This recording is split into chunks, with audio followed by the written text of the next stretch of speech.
What if I told you your last decision, what you had for breakfast, who you texted, even why you clicked on this video, wasn't really your decision? That behind the scenes, your brain made the call before you even knew it. And not just milliseconds before, sometimes up to 7 seconds earlier. You think you're in the driver's seat, but science is saying you're just a passenger. Sounds wild, right? Let's talk about the uncomfortable truth that maybe you're not as free as you think. Welcome back to the channel where minds get blown and ideas get questioned. Today, we're diving into one of the most debated, brain-twisting topics in psychology and philosophy: free will versus determinism. Are you the author of your actions, or just a puppet with fancy thoughts? Let's get into it. In the 1980s, neuroscientist Benjamin Libet ran a strange experiment. He asked people to flex their fingers whenever they felt like it. While they did, he measured their brain activity. Here's the kicker: their brain showed signs of decision-making before they consciously decided to move, like several hundred milliseconds before. And in later studies, researchers found similar pre-conscious signals up to 7 seconds before the action. So what does that mean?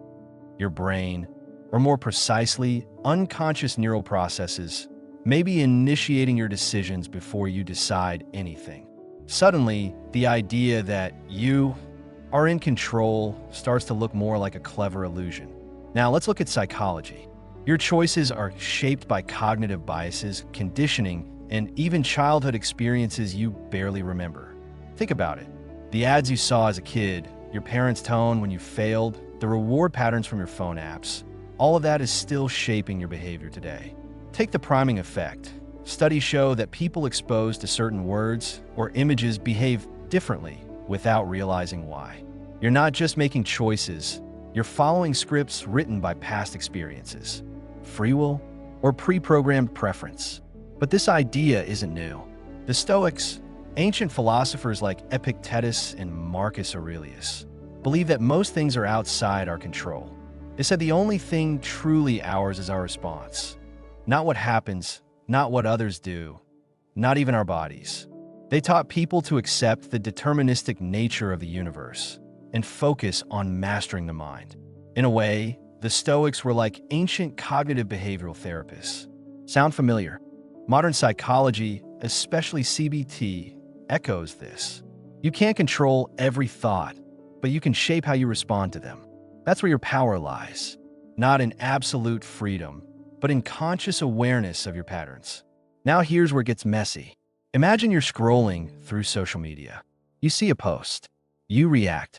You comment, maybe something nice, maybe something toxic. And you think, that's just how I felt. But was that emotion yours? Or was it designed?